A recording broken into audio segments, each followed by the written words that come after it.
Okay, hi everyone. I think we can start. First of all, thanks to everyone for making it in this place, although there is a summit. It's always a challenge. So thank you very much for coming here. My name is Yiannis. I serve on the board of SEAP. A bit about SEAP, and then I'll pass to the moderator and the speakers. So I'm looking around, and I have seen already quite a few, of course, that have joined us for our past events. SEAP is an organization that exists since 1997. Essentially, there's three things that we try to achieve. Firstly, represent the interests of public affairs professionals in terms of transparency, codes of conduct, and all the rest vis-à-vis the Commission. Secondly, organize events on topics that do matter to public affairs professionals by bringing together associations, trade associations, NGOs, corporates, and all the rest. And thirdly, there is a networking aspect. Now, in terms of events, and that brings me to today's discussion, we have the pleasure of collaborating with Red Flag. Excellent collaboration, and thank you very much for the support. Overall, at SEAP, we have a few thematics that we have decided to take on board. One of them, which I'm leading, is science and technology, and within this thematic, we have please come. No worries. Within these thematics, we're addressing different topics, including big data and how it affects politics, but also other areas such as digital political ads. So for today, we have really a super panel with us. Jakub will be moderating. And the last thing, before I pass over to the moderator, we have a networking session later on. So I do hope all of you can join us. Thank you very much.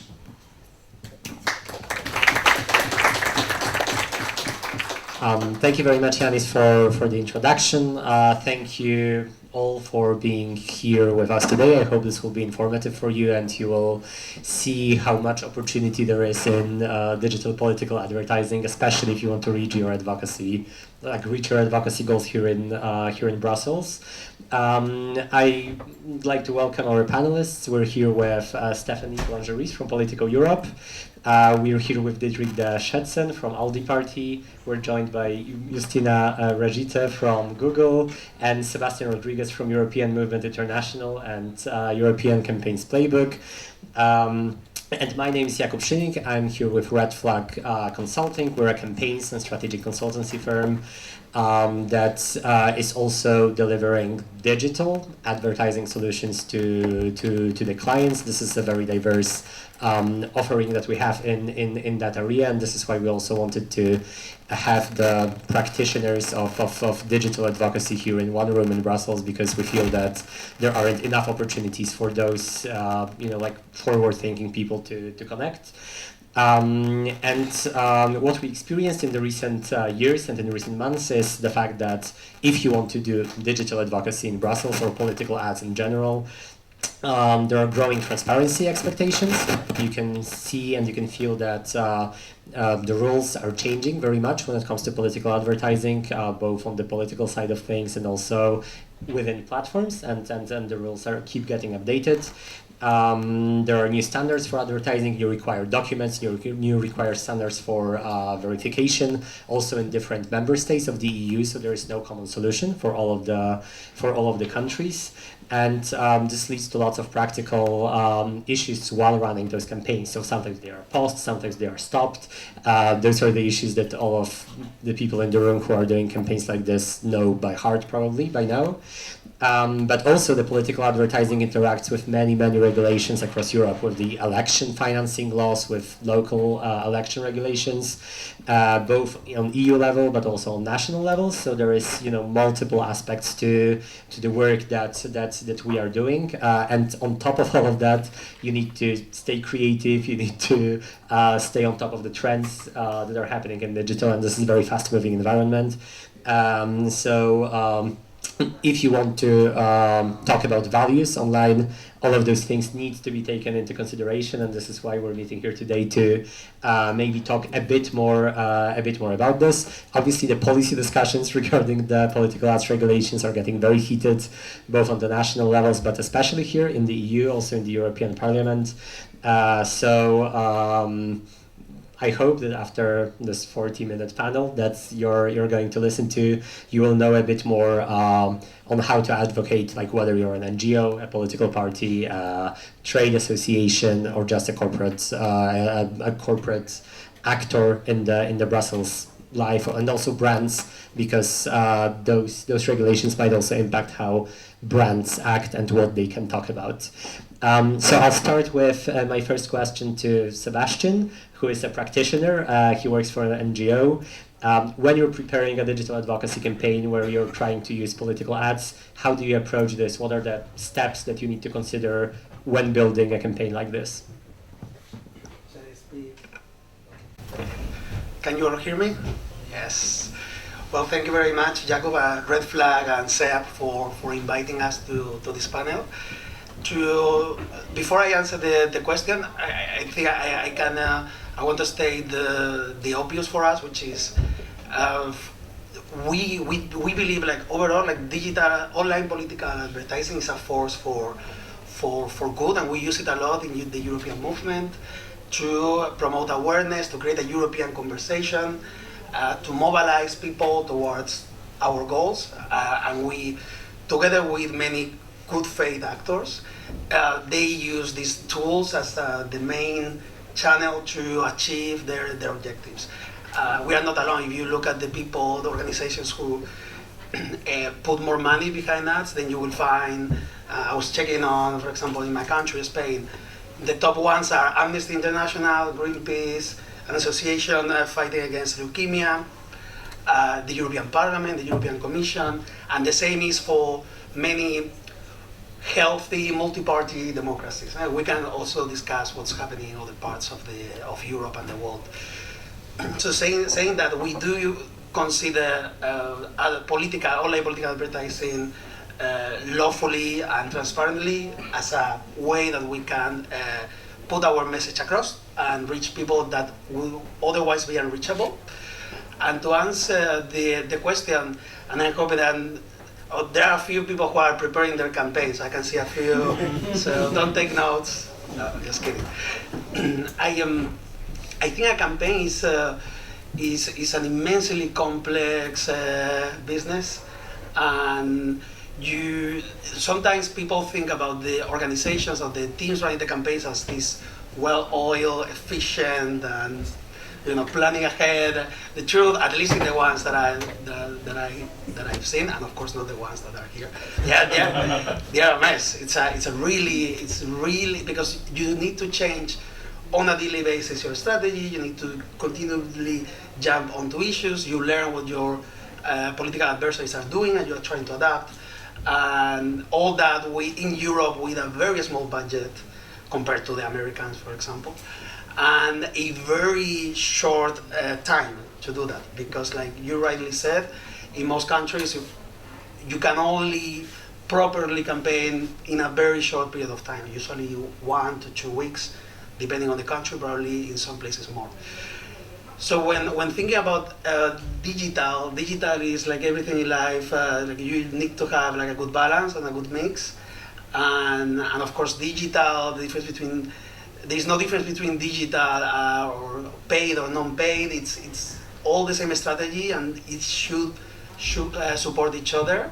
And it all starts with a really good strategy and really good understanding of who you're going to target, what are their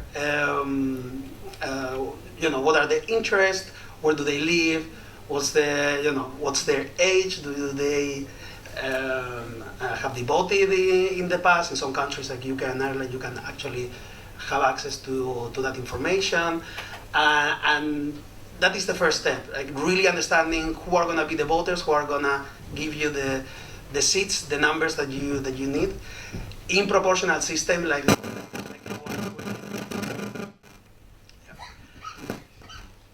in proportional systems like the ones we have in Spain.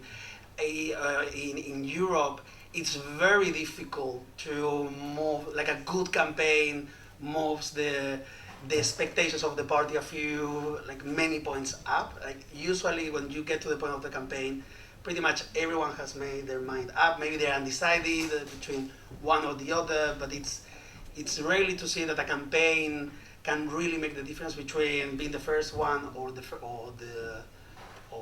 yeah. It's very difficult. So you need to understand what are your realistic objectives, where you want to go, and who and where you're gonna get that support. Then when it comes to persuading people, political persuasion is the most difficult thing. It has always been, and digital doesn't make it any easier. And I always compare it with getting married. So some people don't get married in their life, and some people don't change their vote in their life. Some other people they get married once, most of them, and so do many of the people, and that has to do a lot with their life events. They go to university, big shocks. COVID was one, 9/11, and then there are other people who are married twice or 3 times. But I think it's very difficult for someone to change their worldviews. Another thing is that they tactically, or in order to punish a political party, they change the vote. But it's very difficult that someone changes their worldview. So preparing a campaign to persuade a big chunk of people, you don't have the money, you don't have the time, and I don't think that it's actually possible. What digital is really good at, and with that I will end, you let me know if I'm going a little bit over my time, but digital is really good at mobilizing. That is really good. Digital is really good at finding your people, what they are, and especially in the run-up to the election, remind them of the date, remind them of the strengths of your candidate, of your party, and those are where the effort should be put in terms of digital. Raising the awareness about the party positively, because we also know that negative advertising it backfires. So if you spend your time and your resources talking about the political adversary, the only one to win is the adversary, or at least the same effort put into more positive promotion advertising is more effective, I would say. And then look at the channels, diversify the channels. Maybe your audience is on Facebook because they are getting a little bit older, Instagram, TikTok. You also have a space outside Google, of course, if your audience is there.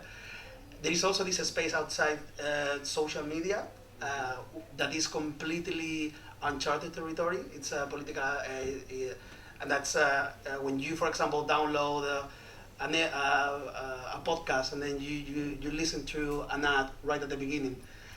You're probably being targeted by programmatic advertising. And those are really advanced techniques that are out there and that are also very interesting to use and are being used. Just be creative, use what works for the audience that you want to reach. Test if you think something is not working.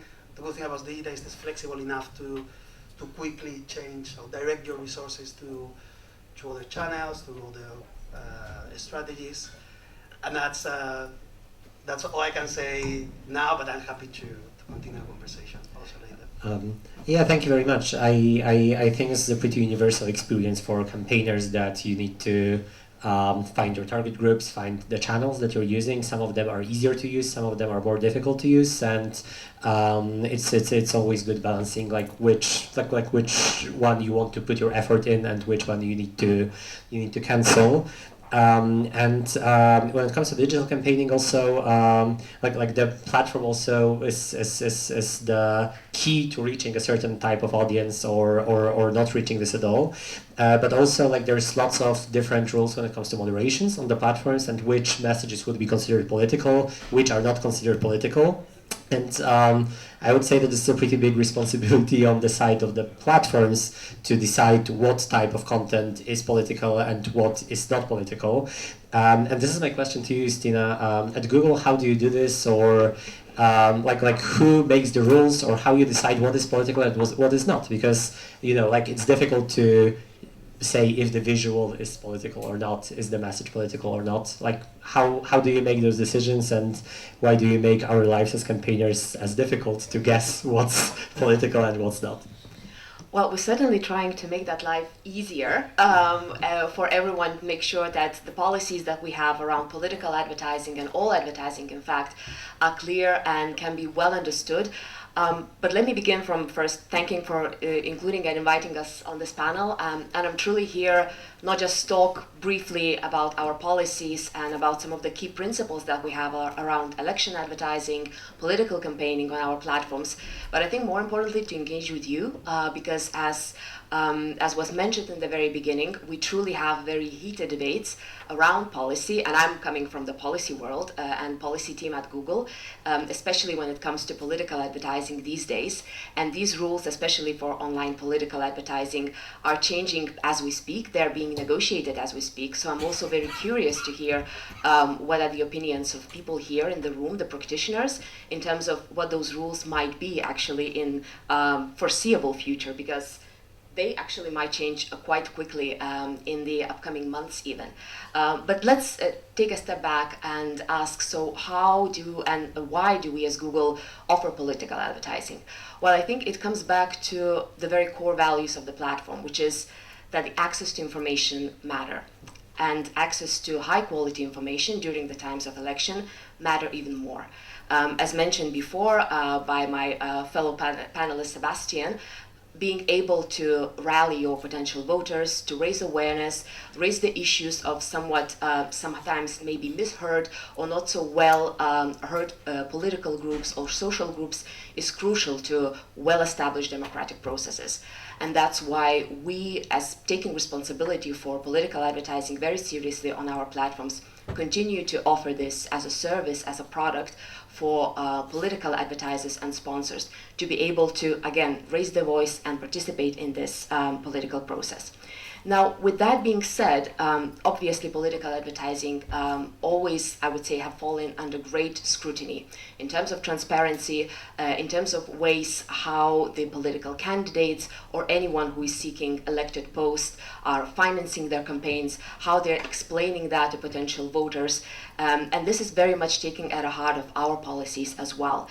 And I think considering that from the very beginning of the way the systems for electoral ads were established at Google, we took steps to ensure that we provide as much transparency and I would say as efficient political advertising, not only for the sponsors and advertisers to put their ads on air, but for researchers, for any relevant agencies to access that information, to scrutinize perhaps, again, based on campaign financing laws and any other applicable regulations that might be there, or also for any public society and civil actors. So getting back to those political advertising rules that exist, first and foremost, already before 2019 European parliamentary election, we implemented one of our key policies, which is verification of advertiser identity for political advertising content. So once our systems are triggered, that the ad placed on Google ad platforms, let's take the general statement as different platforms, but on the Google ad platforms, you are required to verify your identity as, for example, in terms of the EU laws applicable, a party or a sponsor, an advertiser, political advertiser established within the EU. So it has the eligibility criteria. And this identification is being proven by both automated means and also human intervention. So it's actually being checked in terms of verification of advertisers' identity. Yeah, and this is a very interesting issue because, what's the human factor in all of this? Because we assume that the initial verification is automatic, but who makes the decision in the end, or what's the percentage of human actors that take part in this process? Are they based in Brussels? Do they understand the language? So in terms of the teams that are verifying, yes, there's always a human element or human review element involved. I think regardless of where teams are based, our trust and safety teams are based all across Europe, and they always have to adhere to the policies in which the ads are placed, or in this case, transparency information or verification information is placed. So it would be human reviewer eligible, or I would say able to review that verification information in its language. So that at the very like low bar in terms of like the beginning steps. Now, when it comes to actually establishing, again, making sure that the advertiser is based within the EU before accepting their ads, it's of course such as different verification process like checking VAT numbers, checking establishment numbers, existing registers, and we are in fact partnering with non-partisan established organizations to make sure that we have a list of, for example, parties and office holders, to make sure that that initial stage of knowing that the ad mentions political candidate or party and therefore triggers this whole verification process is in fact the one that is trustworthy. And so, like Stephanie, you also run political advertising on your platform, but you come from a very different background than Google. Google is obviously a tech company. You have editorial background. You have journalists that I understand are also like work in the same office as you do, as part of the business team in Politico. I understand you also need to ensure that the political ads are somehow regulated internally in your office. But like, how do you do this? And is it a similar process? Like, is there also an automated part, or is it only human-based? Who makes those decisions? Thank you. Can everyone hear me? Yeah. Well, great to be here, and I'll cut straight to the chase. When it comes to regulating and to knowing who is doing what and who actors are, it's a bit of a two-way street, right? But at Politico, we're always very careful about ensuring transparency, trust, and control. I think those are three really, really fundamental factors that with any ad campaign that you're working on, they're fundamentals. So maybe to break those three down a little more for you, what's trust, right? Trust is generated in a number of different ways, but it also stems from your audience. It stems from actually having an ad platform where people actually understand, engage, and trust what you're talking about and what you're saying. And that's a really fundamental thing, because that then allows your audience to actually trust you and trust what they're seeing on your platform. Then you come back to transparency, and I think this is where Politico does a really, really great job in ensuring, similar to what Google does, that everyone that comes and works with us for an ad campaign is very transparent in what they're producing. Be it having logo visibility, right, on absolutely every ad that runs their way, being very clear about who is paying. Contractually, we also want to be clear about that as well, right? Like, we can't have people signing agreements with us if they're not the underlying advertiser. It has to be the advertiser. And it comes down to also following local rules on advertising. We know that in France, for instance, you can't run a political campaign 6 months before elections begin. Those are things that you really, really need to think about when you're talking about ad campaigns. And then it comes... I'm sorry, but are you actually responsible for checking if the advertising is compliant with French election law? Like, how do you decide? Is it your role to do this, or? It's definitely on our own to-do list as a publisher to ensure that whatever is coming our way in that regard, we are compliant with the local advertising laws that we work with. And that also comes back to the final kind of element of it, which is control, right? It's having control over who your audience or what your audience are seeing, the placement of those ads as well. It's a full circle effort, and a lot of it comes down to who your audience is too. But in terms of that fact checking, it's sourcing, it's being realistic. It's for every link that we get that one of our ads leads to, we QA those links. We have to. We have to ensure that they're actually guiding you.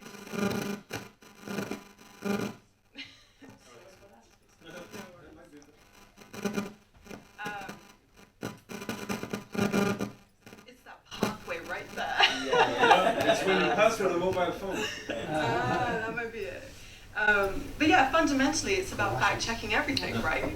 And ensuring that the things that your clients are giving to you to put out there as a publisher, it comes down to you to ensure that it's quality checked, and that you're not putting rubbish out into the spectrum, right? Like, as a publisher especially, and I think this is where we differentiate a little bit from broader ad platforms. As a publisher, you're working with trusted journalists, people who are experts in their field, who know what they're talking about, and that creates kind of a halo of trust, right? So the people are coming into Politico and reading Politico's news and seeing the ads that are popping up there, they have a different ability to engage and trust the content they're working with because they know a little bit more about where these ads are coming from in the target audience.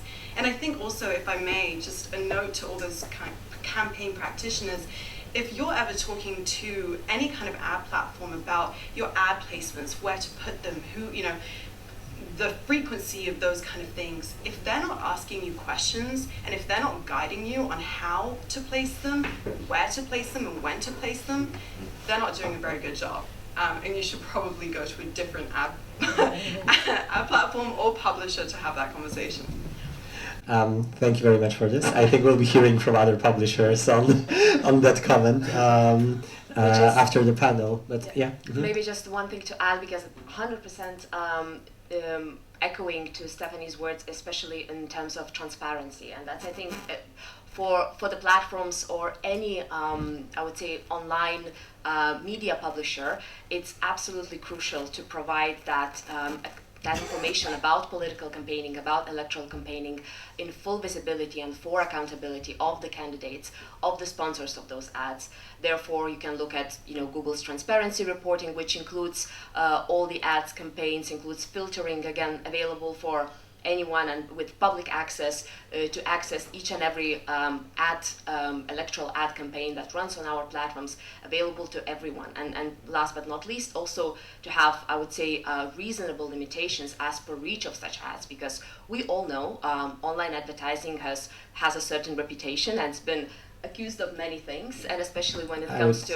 I would say it's not only advertising itself, but in general, even the free political content online. Like this isn't only about the advertisement, but also using, like, abusing or using very creatively the loopholes in platforms that sometimes were used for misinformation or weren't used in good faith.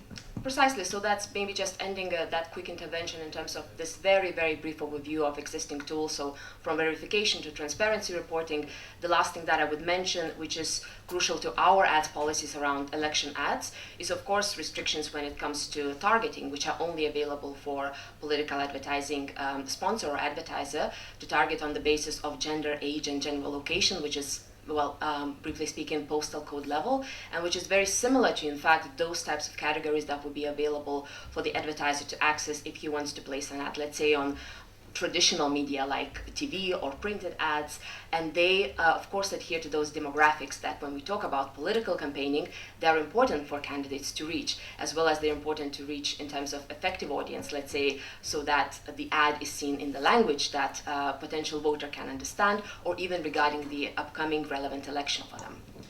Yeah, thank you very much for this clarification. And I think all of this is a good base to that's leading us to Didrik, who is a campaigns veteran, especially the Europeans campaign. I agreed with him that I can say this. So he was involved in campaign in 2014. In 2019, he's preparing to run a campaign in the next 2 years, the electoral campaign to the European Parliament.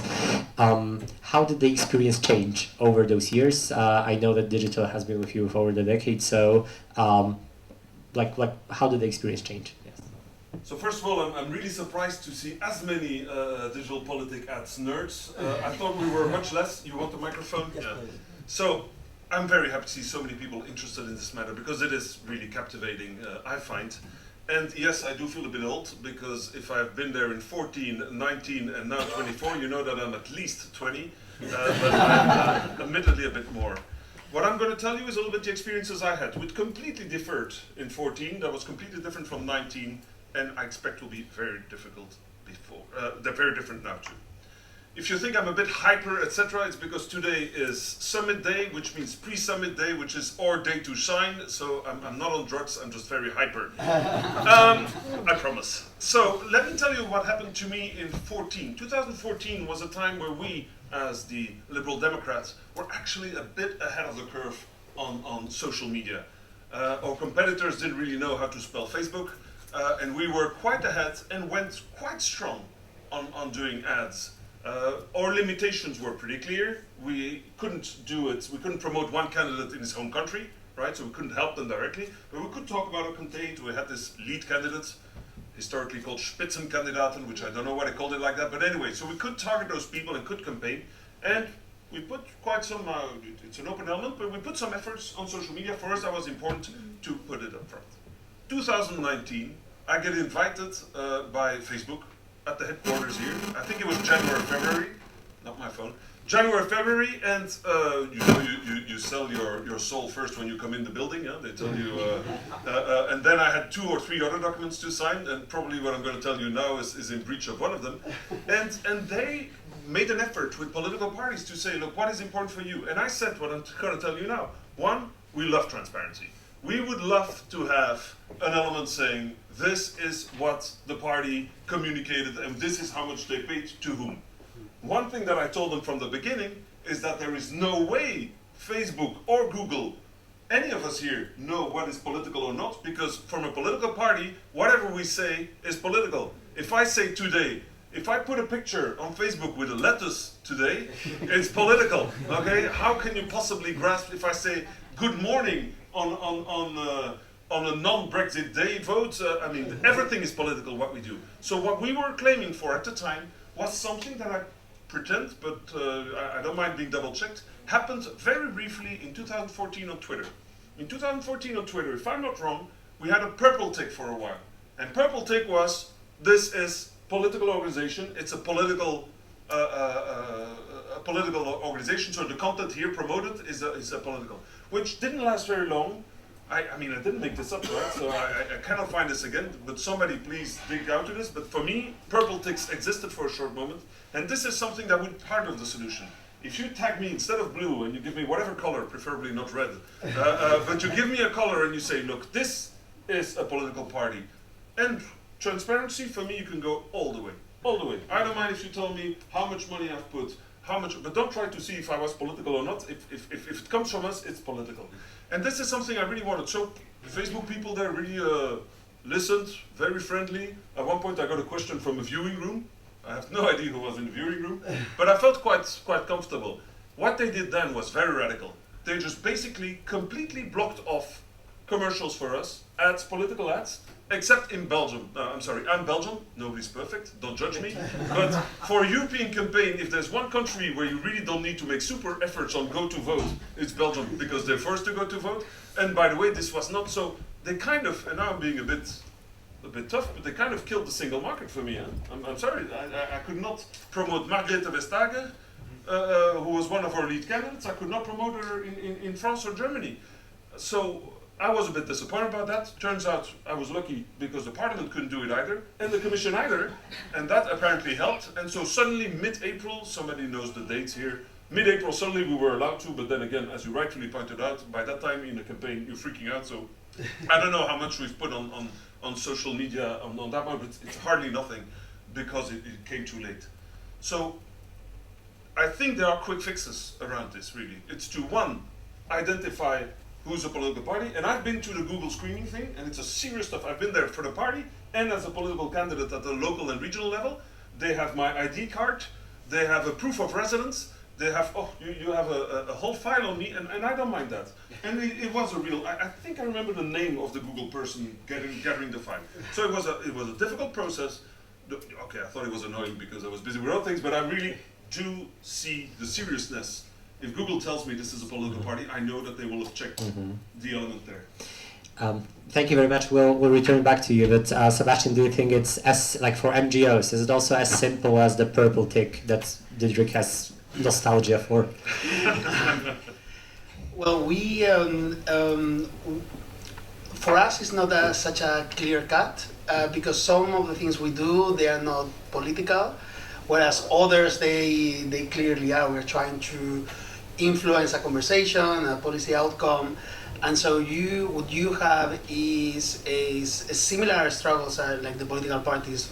First, if you self-identify and not as issue, political, social, then you are automatically, especially for Brussels-based organizations, there is no single market. There is nothing. You can only advertise in Belgium, which poor Belgians, because they are getting all the ads from all the civil society organizations in Brussels. So for us is more costly, because then we need to find a local campaigner in Warsaw, in Madrid, in Rome, and of course pay for that and bet that person, because that person is going to be running ads on our behalf, which in the end is our reach has been severely impacted.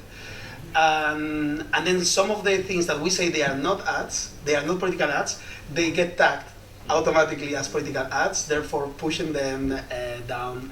And right now it's we would really welcome like really clear definitions, and we don't mind to say this is clearly influencing this conversation about this file or about this topic, but having the ability to create a European conversation by using means like online political advertising would be interesting, but always with the strictest. And again, like with the European movement, you can go all the way and check everything we do. We don't have anything to hide, and I would like to see the same from other parties, because in a healthy democracy, multi-party democracy, that information can be used during the campaign, saying, look at what the guys are doing. This is how it happens in the States. Like recently, we had a Biden strategist here in Brussels, and she was telling that yes, she's like she subscribed to like a weekly newsletter of summary how much spending each of the party did in which area, etc. But Didrik, you wanted to build on this. I just want to react. Indeed, I was offered that solution, saying, yeah, but if you want to promote somebody in another country, you just need to have a party there in the country, and that we did not do, and I do not want to do it. Not because I'm cheap, I am cheap, and I don't want to pay 2,000 for a guy to hit my own button, but it's also the fact that there you really ruined the whole transparency part. Yeah. Because how are you going to match this little bureau in Paris that promoted my post, and you'll have to, I mean, it's so we didn't do it, and I don't want to do it. So I'd rather not spend, not do any social media advertisement than to use hitmans, local hitmans that just promote. That is not a way to do it, and we haven't done it. We just didn't promote anymore. Period. Yeah. Okay. So in a while, I'll take questions from the audience if there are any. So if there are any, think about them, and then I'll ask for them in like a few minutes. But just to hear from Stephanie and Justina, lots of this discussion focused on social media and the rules there. But do you think that the rules for political advertising in more traditional media outlets, like, will they also change before the upcoming election, or do you expect that everything will stay the same for you? I think it would be naive to think that everything would stay the same. I think we know that things are always susceptible to change. With that said, I think in the publisher side of the equation, it's a little bit different because you are dealing with a very different ecosystem in terms of transparency, in terms of the actors you're dealing with. I can't make any presumptions. We'll wait to see what happens, but I think the rules on transparency remain the same. About being clear who is advertising what kind of messaging they're trying to convey. Also encouraging actors to be really direct in the messaging that they have.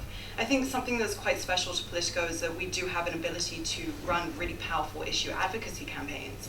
And that's a big result of our audience, right? And I think this is a differentiating factor when you're talking about broad ad campaigns and ad platforms and very specific publishers like Politico. We're a publisher that's probably never going to be a mass media outlet. We're not going to be an actor like CNN or Fox News. We've got a very targeted audience. They're policymakers who are educated in their field, and they're coming to Politico to really learn about their job and influence what they're doing on a day-to-day basis. So the kind of ad campaigns that you're seeing on Politico, they're there to typically educate and provide solutions to very complex policy issues, be it methane, be it, the end of the combustion engine, or, as niche as it gets, trust me, you'll find it on Politico. We've really had it all. So when it comes to regulating, I think when you're talking about more specific publishers, it gets into a very different area than it does when you're talking about broad social media platforms like Facebook, like Twitter. It's a bit of a different animal. And I do want to quickly touch on something Sebastián said that I thought was quite interesting. You talked about programmatic ads and the rise of programmatic ads. That is a very interesting area that is growing, but I would encourage to think more carefully about the audience that you're targeting when you're doing political campaigns like that, especially good faith political actors. Is Facebook really the place where you want to be blasting your ads? Is it where you want to be sinking hundreds of thousands of dollars into programmatic advertising where you don't know and you have no idea whether it's my grandma sitting in her living room in Cyprus or, you know, the people sitting in this room? I mean, there's a very different impact when you have that campaign in front of people, depending on where they're seeing it and who is seeing it. So, yeah. Yeah, I think all of this only adds to the depth of the depth of the political advertising in general, and this is why we also have problems and issues with definition, because sometimes the political advertising is advocacy campaign in Brussels, and sometimes political advertising is running a campaign in a very different member state of the EU. Before we move to the questions from the audience, and I'll take 2 questions from the audience, Justina, so like, how do you make it work? Like in the end, like what's the solution? How do you fix this?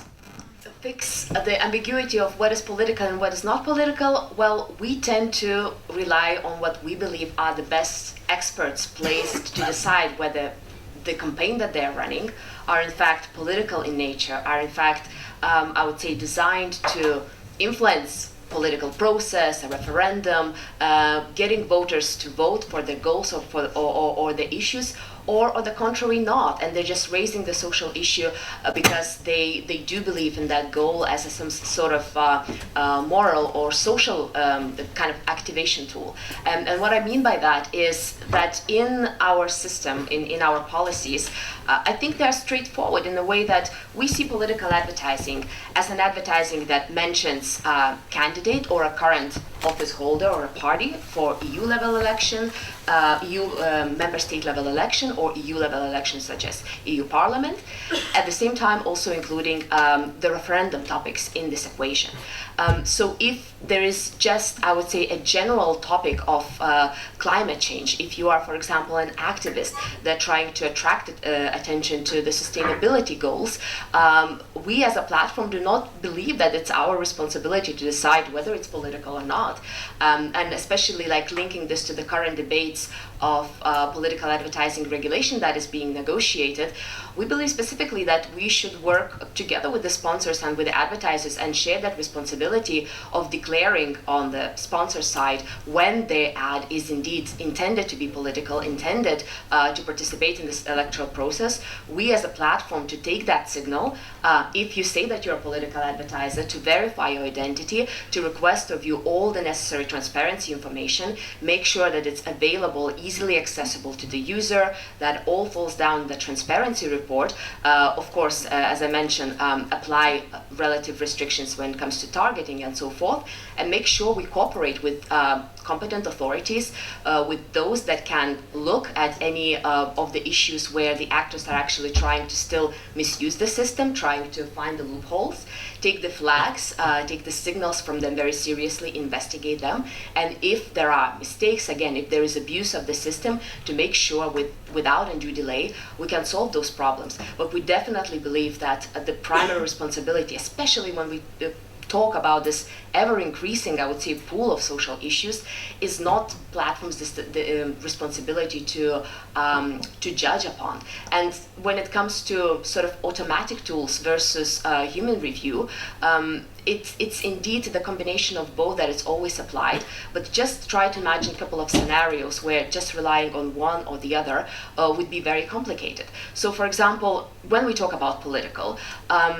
even issues which do not necessarily or would not necessarily be referring to, let's say, a referendum or an election, and might mention things like yellow vest, right? In certain contexts, let's say in Sweden, it might be the issue of road safety and, an NGO advocating for the fact that you need to wear some, light fluorescent yellow vest when you're on the bike. Whereas we very well know that in terms of labor movement issues in France, this would be direct reference of, let's say, the ad and the context of the ad trying to make impact on those selections. So of course it depends on the advertiser in the giving scenario, and just relying on some automated tools would be impossible. We can talk on and on and on about potential issues and having, again, the tremendous area of topics from diversity and inclusion, where it might be a very innocent ad coming again for the activation of, let's say, anti-abortion laws. And again, it might be just a very civic movement based on the idea of promoting this as their social principle, moral principle. It might as well be something very well aligned with a particular political agenda of a political party or a candidate. So this responsibility in deciding, we definitely want to share it. Okay, thank you very much for this. Are there any questions in the room? Hi, Shane Fitzgerald from Red Flag. Thanks very much, everybody. Really great discussion. I guess maybe to Didrik first, but with welcome views from other panelists. You mentioned how your job changed from 2014 to 2019, and obviously we now have this negotiation over the new regulation. I'm not asking you to make a prediction about the final outcome, but in terms of how you're preparing for changes, I mean, are there certain things that, how do you think your job might change running into this new election? I think in the end, I might get what I wanted in 2019, which is indeed the transparency, clear element. One element where I could even go a bit further is really where do you actually find who has paid which ads on Google. It exists, but I wouldn't mind having that even clearer. I wouldn't even mind that when you Google the ALDE party, you find immediately the link to our political advertisement, how much within. So I think we will get. Why do I say that? Because in 2019, remember, I started with I couldn't campaign at all, and then I got this little window that I could, so it showed that there was some pressure on trying to make it possible. So I'm very confident that we will find a solution, and the Commission proposal is there are a lot of parts that we agree with it. So I think I will be able to do political paid advertisements for 2024. Do I still want to do it? There's one thing we didn't discuss at all, and which is really a bit the future too, which sounds like I'm completely from Stone Age, but the future is also emails. And email campaigning is something where there are possibilities, and there it's not, this is not something to ignore. We actually really do have email campaigns. Now we don't promote them, we don't buy data, but it's also part of an element that should be checked. Yeah, I think that like experiences in recent years showed that political campaigns can't always rely on data owned by other platforms, especially the big ones, where the decisions are arbitrary sometimes. So having own data is definitely a smart direction to go to. And I think I'll have to be on TikTok. I don't know how to do that though. But, Okay, thank you. Does anyone else want to comment on this question, or? If I may jump very quickly, I think this is the trend that we are seeing, and there are I can recognize a few faces in the room of people who are also thinking about the 2024. So it would be great to know what you are planning to, what you have. I don't think the shock in the 2019 elections, and I was on the side of the parliament, was so huge that I think 2024 you will see a greater diversification of the channels. I think the email is very smart because you own this data. No one can shut you down. You collect that data, with the consent of the people, so you're very transparent what you know about them and what you don't know about them, and it's a very personal, it's a very personal way of communicating with them. I'm really hoping that people also get offline. So we know that the best way to not change people's mind, again, back to my reference to the marriage, not to get people to change people's minds or worldviews, but mobilize them. We know that the most effective thing is a conversation in person with a candidate or a senior volunteer. Not any volunteer, with a senior volunteer. In some countries like Ireland, this is the day-to-day of any campaign. In other places in Europe, culturally, it's developing, but it has happened in France, in Germany. I think in Spain, my mom always says, someone comes to my door, a candidate comes to my door with a leaflet, and I would think I wouldn't even open the door. He's gonna come and sell an encyclopedia to me. Thank you. So I'm hoping that we see these two trends together with social media. Okay, I don't think Stephanie agrees with this. I mean, So her puffing. I'd be remiss to not jump in here. You know, Politico's whole business was built on newsletters, and I think where we stand out is we use first-party data. It's GDPR compliant. The data is handed to us by people. Again, it's that halo of trust environment, right? It's about picking the ad platforms you want to be talking to. I think Brussels Playbook is a great example of that. The visibility the clients get. I mean, you know, not to toot our own horn, but we sold out of that product for the year in September because people can really comprehend the value of that, you know, logo placement and that messaging landing in over 100,000 subscribers' inbox at 7 o'clock every morning. But the real power of that is that first-party data. Like that's where we're coming back to on that transparency question, right? It's knowing who your target is, knowing who you want to speak to and who you want to reach. And I think that's really kind of the essence of where advertising is moving towards to combat misinformation, which is really the crux of this panel, right? It's how do we combat that? And I think that's one of the fundamentals. Thank you very much. Just maybe a very, very quick remark, because I cannot miss the opportunity not to say that I'm one of those loyal subscribers of course, and read it diligently every morning, as I think probably every single person here. But we're not the only people who vote in the election, especially I think when we talk about the new upcoming generations of voters that political parties and movements and the social movements are also trying to engage and to mobilize. And these people are spending their time online in all kinds of platforms, social media platforms, searching for different things. So it's still important. And again, I'm not a business person or kind of a campaign strategist, but diversifying the portfolio in terms of your campaign is just as important, I believe, and then using the ability to reach those young voters that may not have been yet interested in political process and perhaps not yet subscribers of Politico, could be just as impactful and as effective for a political movement. Thank you very much. We have time for one final question, if there is any. I don't see one, so let's continue. Oh, there is one. Okay.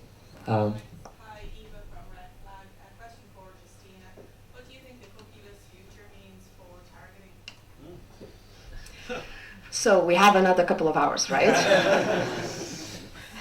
I will try to answer very briefly, which is that we believe in the internet, which is user-safe and privacy-first, yet delivers the effectiveness and the efficiency when we see it in online advertising, in digital advertising.